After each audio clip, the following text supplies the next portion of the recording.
Hello, I'm Jana Rošker from Ljubljana University in Slovenia, and I'm a sinologist, but very happy to be able to deliver this short speech on Kant today, because as I aim to show Kant, whose 300 years of his birth we are celebrating this year, Kant, born 300 years from now, was not only great German philosopher, but also a global philosopher. For his thought and his theory had many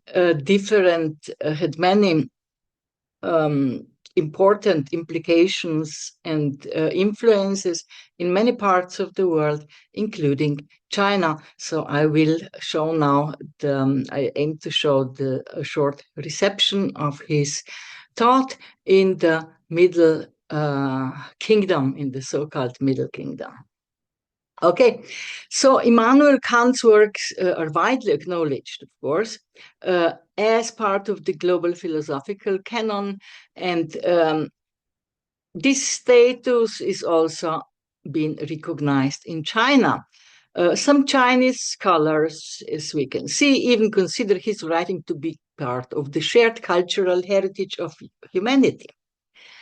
This high regard is partly due to the unique role that the reception of German idealist philosophy has played in China, where it has been central to re-examining and critically engaging with the country's intellectual traditions, the country's own intellectual traditions. Whether in epistemology, logic, ethic, aesthetics, or historical philosophy, Kant's influence is always evident, waving through 20th century Chinese thought like some kind of interconnected threads. Okay, so the importance of Kant's work, as well as its worldwide reception and impact, is quantitatively apparent if we consider the thousands of books, essays, and articles about it that continue to be published. A substantial number of these studies are written and published in Chinese. Kant is doubtless one of the most debated non-Marxist Western philosophers in China, and this attraction has a relatively long history. The trajectory of Kant's introduction to Chinese philosophy was intercultural from its very beginning, because Kant has mainly entered China through Japan. The reception of Kant's philosophy in China is not only a historical and cultural phenomenon, but also raises philosophical questions about intercultural understanding and the nature of philosophical comparison. The way Chinese scholars engaged with Kant reflects the intercultural nature of philosophical comparison. So it also reflects broader issues in how foreign ideas in general are adapted, appropriated, reinterpreted, and also transformed within a different cultural and ideological context. So let us begin by briefly examining the history of Kant's reception in China. So the initial Chinese interest in Kant was a response to the military and cultural confrontation with the Western world, with Western powers, of course. During this period, Chinese intellectuals sought Western philosophical insights to modernize China and to strengthen the state. Japan played a critical role as a mediator, as many Chinese students studied Kantian philosophy through Japanese translations and interpretations.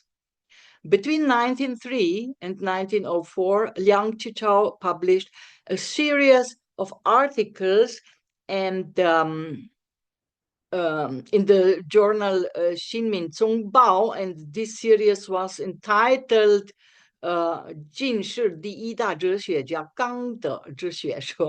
English, the teachings of the greatest philosopher of modern times, Kant. So this series has often been regarded as the formal beginning of an explicit Chinese reception of Kant. Kant was particularly important for Wang Guowei, who made significant contributions to philosophical ethics and aesthetics in China. He read Kant's Critique of Pure Reason 4 times, and Kant's influence is clearly visible in most of his work, which provided ample evidence that the spirit and the methods of continental philosophy appealed to many Chinese intellectuals who found it more compatible with traditional Chinese philosophical writings than most other works of Western philosophy, for instance, analytical philosophy. Many other important scholars of the early Republican period, such as Zhang Taiyan, Yan Fu, and Tsai Yuanpei, also wrote numerous essays and treatises on Kant's philosophy. This phase, the second phase then, began with the bicentennial of Kant's birth in 1924, exactly 100 years ago. So in that time, Kant's philosophy became more systematically studied and translations of his major works were produced. Kant also profoundly influenced several later researchers of Chinese and comparative theory, epistemology, theory of knowledge, as for instance, the creator of the specifically Chinese panstructural epistemology, Zhang Dongsun. The spread of Marxism also influenced the reception of Kant, and in this regard, the People's Republic of China and Taiwan had somehow different trajectories to Kant's reception due to ideological differences. In the People's Republic, Kantian philosophy was subordinated to Marxist-Leninist interpretation, of course, while in Taiwan, modern New Confucian thinkers used Kantian philosophy to support Confucian ethics. So, and let's look at the third wave. This is the second part of the 20th century. The last third, and it lasts till today, the intercultural encounters between Kantian philosophy and Chinese philosophy also bore great significance for later developments, because Kant's reception in China certainly contributed to the even stronger reception of Hegel and Marx in later times. After the Cultural Revolution and the initiation of the open door policy, Chinese academics revisited Western philosophy, including Kant. Li Zihou's study Critique of Critical Philosophy, published in 1979, became a landmark work, merging Kantian and Marxist ideas to address issues in post-Maoist China. This phase also soon saw new translations of Kant's work and more nuanced philosophical debates. In Taiwan, the lifting of ideological restrictions led to a more open exchange then between mainland China and Taiwanese academics, and this has further enriched, of course, Kantian studies.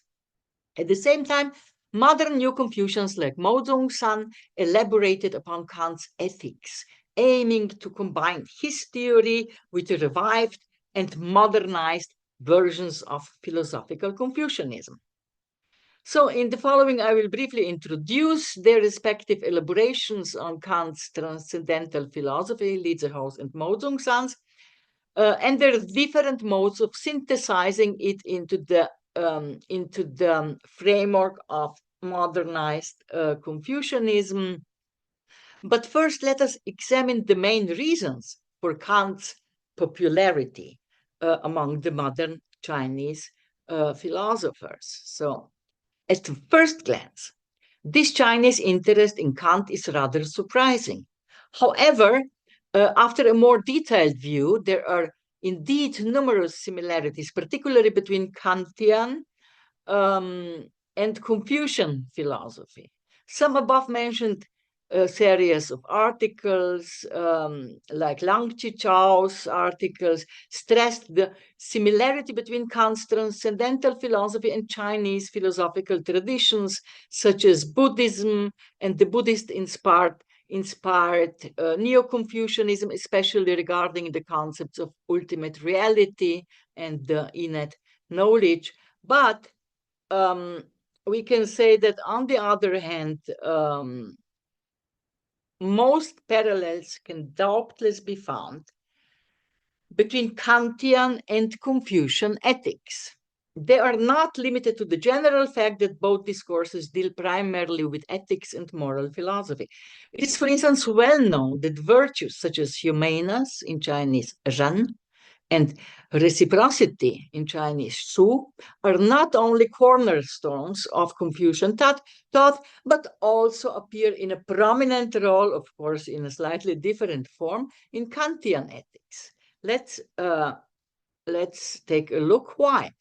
Humaneness, or Ran, emphasizes benevolence and the intrinsic value of each human being. It is the origin of the Confucian relational ethics, in which the self is constituted by relations. Nobody is an island, right? And every human being is dependent on his fellow humans.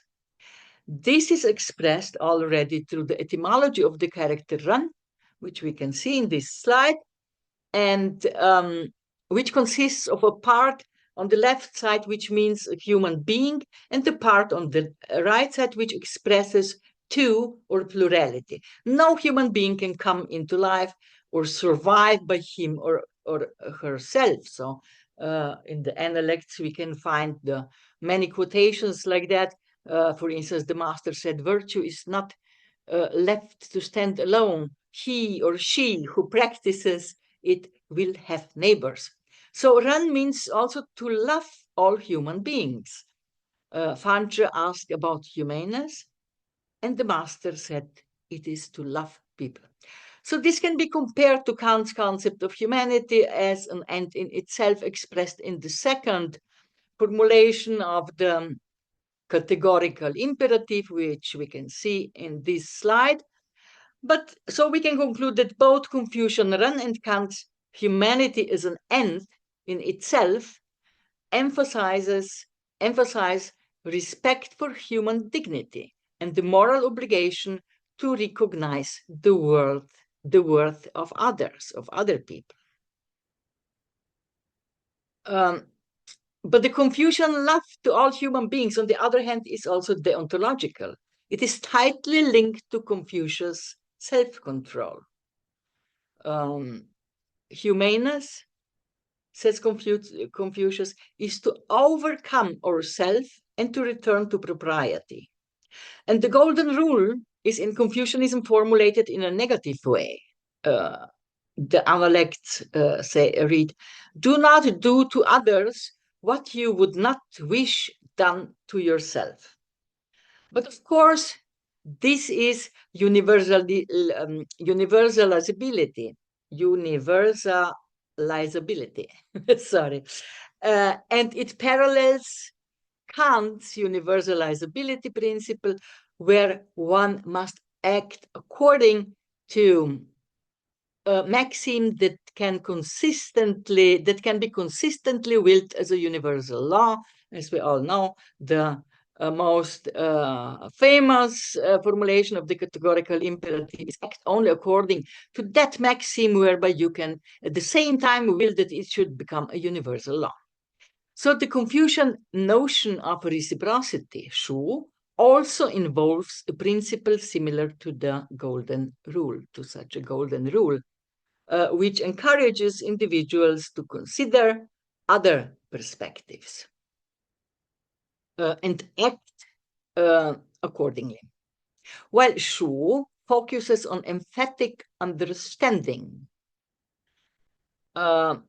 and mutual consideration, Kant's principle of universalizability.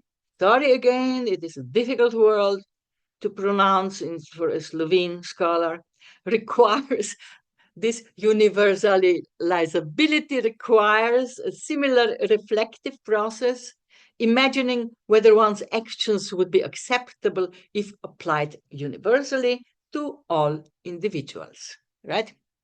So, both humaneness, run, and reciprocity, shu, find resonance in Kantian ethics through these core ideas, albeit framed within different philosophical and cultural contexts. In this respect, Confucius and Kant certainly share an identical motive. In their views, the correlative relation between humaneness and reciprocity is certainly a universalizable field. This common teleological push and deontological pull is something which is intrinsic to their otherwise distinctive themes. And it indicates the basic identity of their outlooks. So Kant and Confucius have often been compared in China, mostly with respect to issues of morality. Yeah. So, and let's take a further look about where we should take a short glimpse upon the concept of the ontology. It plays a prominent role in Confucian ethics in general. So according to Liming-Hui, this is another important similarity in Confucian teachings and Kantian transcendental ethics. So both discourses are based on human autonomy and inner freedom. And Li, who is the most important Kantian expert in Taiwan today, he studied in Germany also, he proves that Confucian ethics is a kind of deontology in several of his writings. And regretfully, we don't have time to go deeper into them. But he shows that Confucius, on many examples, strictly advocated an ethics of convention or Gesinnungsethik, which is a type of deontology. So it is logical that in his system, that in Kant's system, practical reason has priority over theoretical reason. Why? Because Kant writes a lot about both duties and rights, but he clearly gives priority in his theory to duties, according to Liming-Hui. So in this regard, he represented the minority among Western philosophers, and by arguing that rights are actually an epiphenomenon of duty rather than the other way around. So it is from this respect, it is also not at all coincidental that Kant's philosophy gained a lot of popularity in China, and because it also represented a good bridge through which Chinese scholars could understand Western philosophy better. This holds true also for aesthetics. Aesthetics is another important field in which Confucianism can be compared to Kant's philosophy, and also Confucianism has often been seen as a certain type of humanism. So Mo Zhongsan and many later Confucian scholars, such as, for instance, the most important contemporary Taiwanese expert on Kant, Liming-Hui, whom we have just mentioned, And the contemporary Confucian scholar Huang Jingjie, whom we can see on the right side of this slide, believed that it was precisely Kant's philosophy that could provide a solid link between Chinese and European humanism. So, on the other hand, morality, deontological ethics, and humanism are doubtlessly issues that lie in the center of interest of those Chinese theoreticians who strove and continue to strive for a theoretically grounded revival of Confucian philosophy. So in the following, we will therefore shortly introduce the current of modern New Confucianism in which such endeavors were manifested in a most unambiguous way, and its most famous representative of this stream of thought is Mao Zedong. And on the left side of this slide, you can also see the cover of one of my recent books that are also dealing with some parallels between Kantian humanism and Confucian humanism. So let's look to Mao Zedong now. He is a leading modern New Confucian thinker, and he aimed to reconcile Kantian and Confucian philosophies by developing a concept of a double ontology, which involves two realms of existence, the detached noumenal realm and the attached phenomenal realm. This framework was influenced by Kant's distinction between phenomena and things in themselves. In this framework, Mao posits that human beings have both finite empirical and infinite noumenal aspects. In such a context, which is based upon the notion of immanent transcendence, or better maybe expressed, transcendence in immanence. Mao Zedong argued that Confucian epistemology bridges the gap between human and divine consciousness. Because in this framework, the concept of intellectual intuition is not merely a divine characteristic, a divine trait, but also a human capability. This reinterpretation leads Mao to a moral metaphysics, not only metaphysics of morality, but moral metaphysics, where the human moral self, or original heart mind, as he calls it, unites free will, immortality, and God into a single infinite essence, bypassing Kant's artificial separation of these three postulates.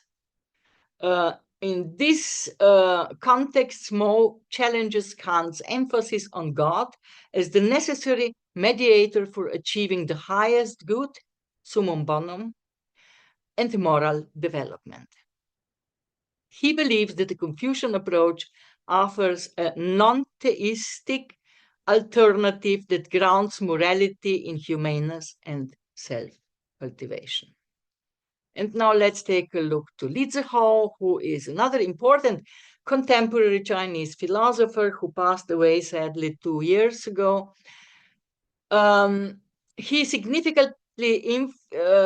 He was significantly influenced in his younger years by Marx, Kant, Hegel, and other Western thinkers, but he adapted their theories to fit the Chinese sociocultural and also ideational context. Li Zihao synthesizes elements from Marxism, Confucianism, and Kantian theory to propose a unique philosophical framework that addresses the interplay between empirical reality and transcendental concepts. Li's theory focuses on the process of transforming empirical experiences into transcendental forms. This transformation occurs through the so-called psychosedimentation, which is a process by which historical human practices became ingrained as a transcendental structures within the individual's cognition, and what Lee called the cultural psychological formation in the human consciousness. So Lee argues that all transcendental forms are derived from collective human experience rather than being some kind of a priori truths. This approach modifies Kant's concept of transcendental categories, integrating them with empirical experiences.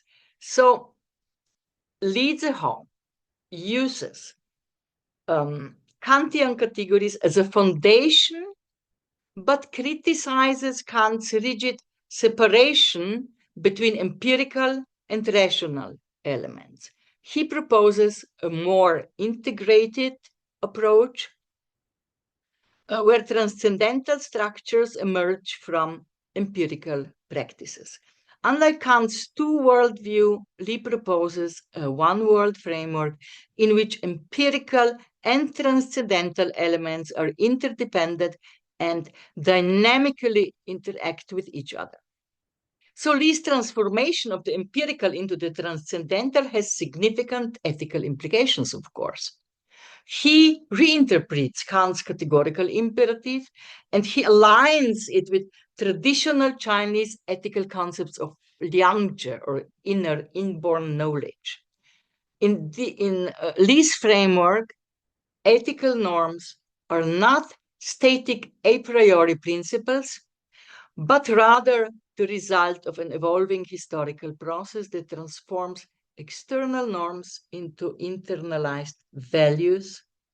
So, and in this way, Lee's system transforms Kant's philosophy by incorporating its static components into a processual paradigm, which is typical for Chinese thought. So, of course, it is difficult to introduce different integrations of Kant's philosophy into the Chinese philosophical framework in such a short time.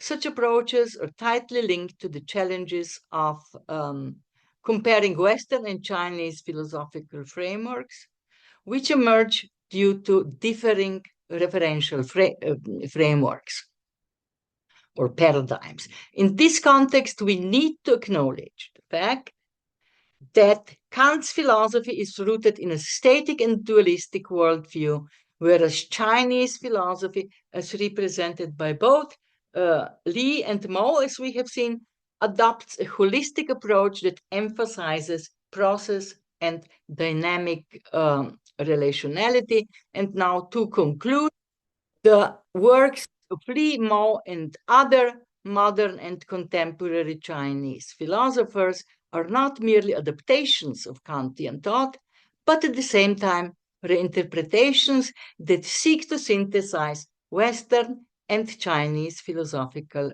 traditions. And with this statement, I would like to conclude my today's presentation and to thank you for your patient listenings.